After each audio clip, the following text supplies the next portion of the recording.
dimension of my life. I was standing on the sidewalk, ready to depart to New York, waiting for a cab, when a car ran on the sidewalk and hit me. I flew 10 meters and I fell and then ran. The car runs over me. My friends and relatives took me to hospital, and the hospital staff, friends of mine, and 2 other professors constated or declared me dead. They put me in morgue, in a freezer, and 3 days later they took me out on Monday. It was Friday night, and on Monday morning they began my autopsy. And these 3 days being out of my body, seeing everything what was happening around, seeing myself, my body, seeing my birth, my parents, my wife, my child, my friends. I saw their thoughts, I saw what they were thinking, how their thought moved from one to another dimension. It was an incredible experience. I was in darkness, in total darkness, and this darkness was pressing. This darkness existed not beyond, but existed within. What I want to say is that darkness was pressing, and I was in the middle of this sphere, and I didn't understand why and how this darkness existed. Where was I? And I understood I didn't have a body because I didn't feel it. But then I thought about light. I went through that little hall into light. But light was more powerful, more burning. I mean, you cannot compare it to anything. No word can explain it. And this light was so burning and going through flesh. But I didn't have a body. That was the most interesting part. And I was scared of that light. I thought, where is that hall to darkness? Go to shade to save myself from this light. What is that light? I don't know. I mean, it can be called light of God. It can be called light of life. But light is light and darkness is darkness. And then, as a psychiatrist and scientist, I didn't think about that. The only thing was that I was in light. We were not raised in godly way. You know, Soviet Union, we didn't go to church. There were people who went, but they were some kind of limited people. We thought. I mean, we thought they didn't know better, that there is no God.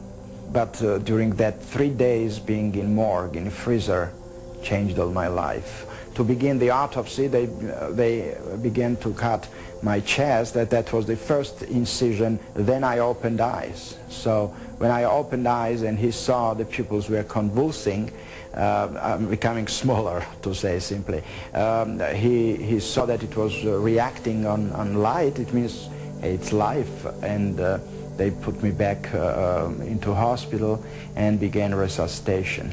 My lungs were collapsed for many time. I mean, long time. I was on a respirator for 90 days. I mean, it's not that it happened fast, but the life came back. And what they discovered was that life was there during the autopsy, but it wasn't that all organs worked. I mean, it was hard work for 9 months being under the recovery.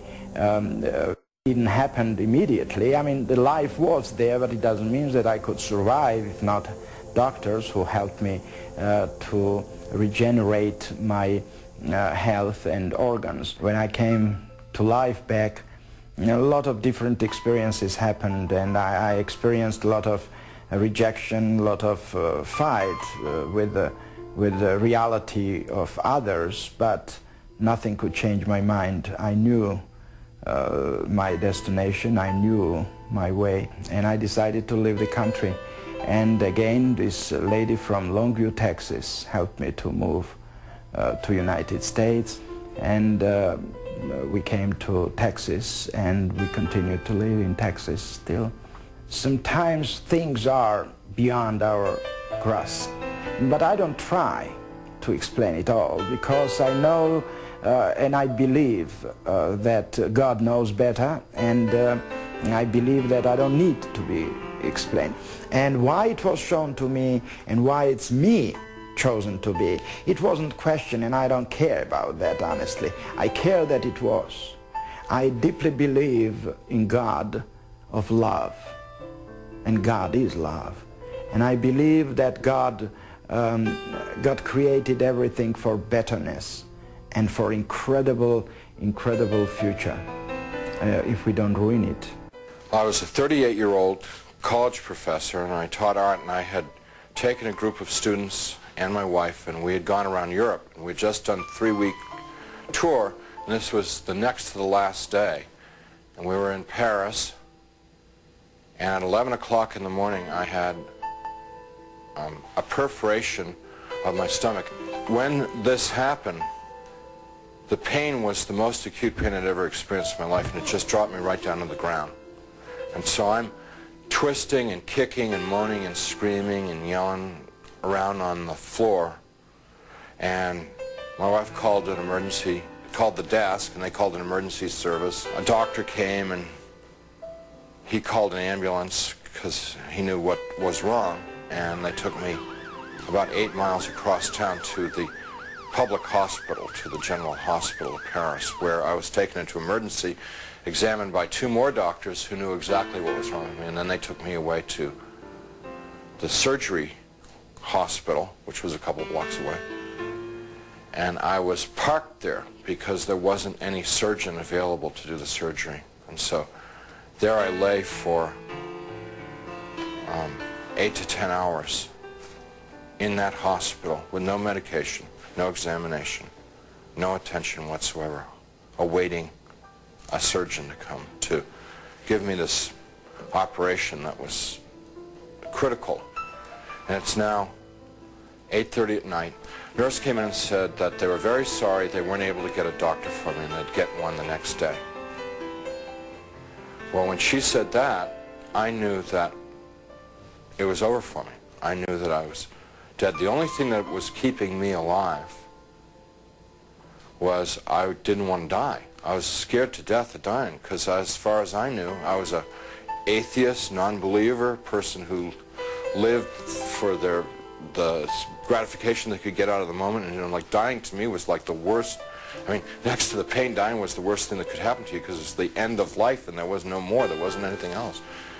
But when she said that, the idea of trying to exist for another minute, another hour in this pain, it wasn't worth it anymore.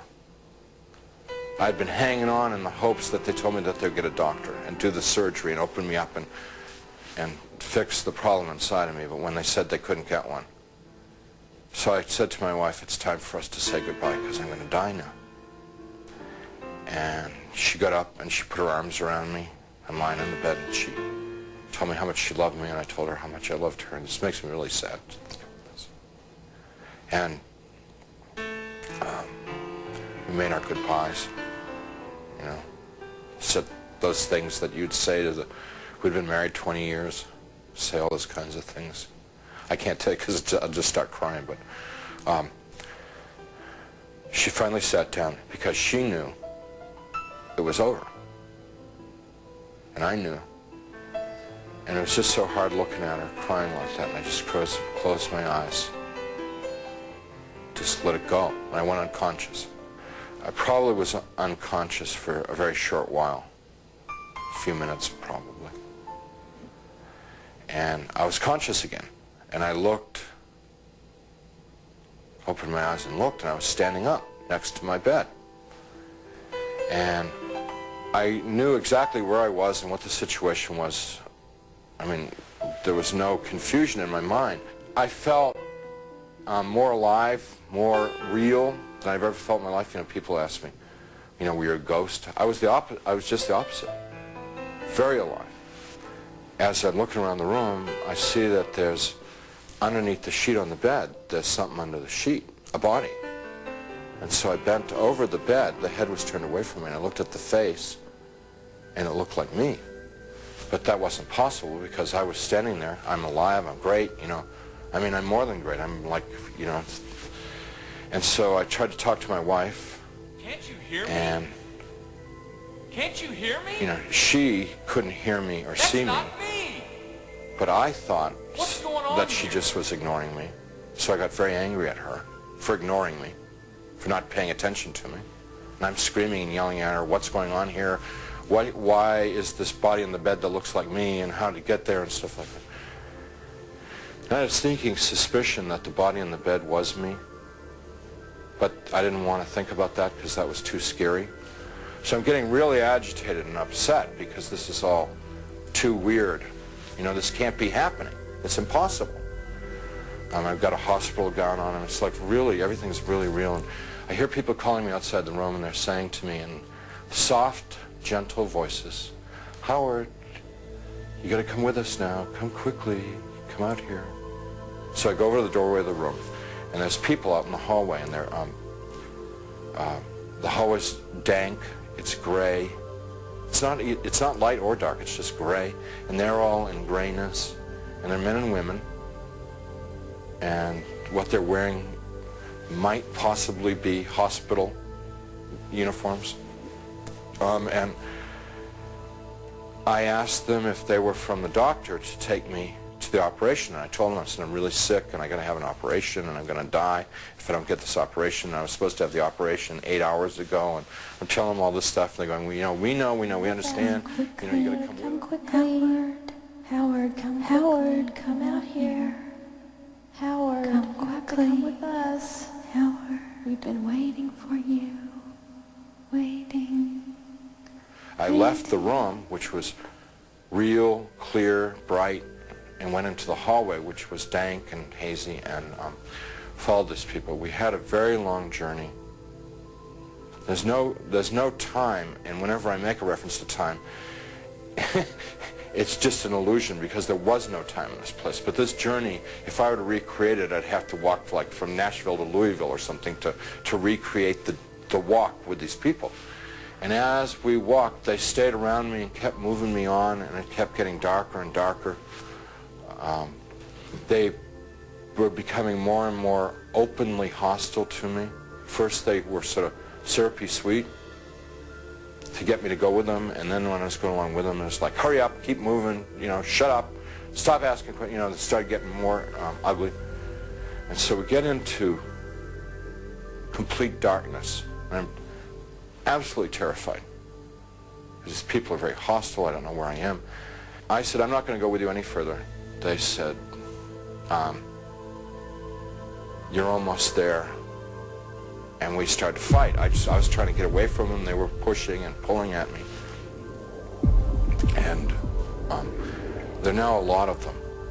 What originally had been like a handful now was, since it was darkness, hundreds or thousands. I have no idea. And they're playing with me. You know, clearly they could have just destroyed me if they wanted to. They didn't want to destroy me. What they wanted to do was they wanted to inflict pain on me because they derived, pleasure isn't the right word, but they derived satisfaction out of the pain that I experienced. So what they were doing in the beginning part was, it's real hard for me to talk about, and I'm not going to tell you much about it, just a little bit, because it gets, it just gets too ugly. But initially they were like tearing and biting, tearing with their fingernails, scratching, gouging, ripping, and then biting. Trying to defend myself, trying to fight them off, trying to get away from them, but it's like being in a beehive. Just hundreds of them all over me. And I eventually was just laying on the ground there, all ripped up, pain everywhere, inside, outside.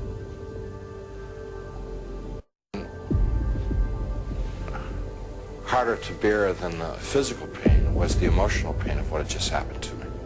The utter degradation that I just experienced. You know, I heard my voice. It wasn't somebody else's voice. It wasn't the voice of God or anything. It was my voice. And I heard it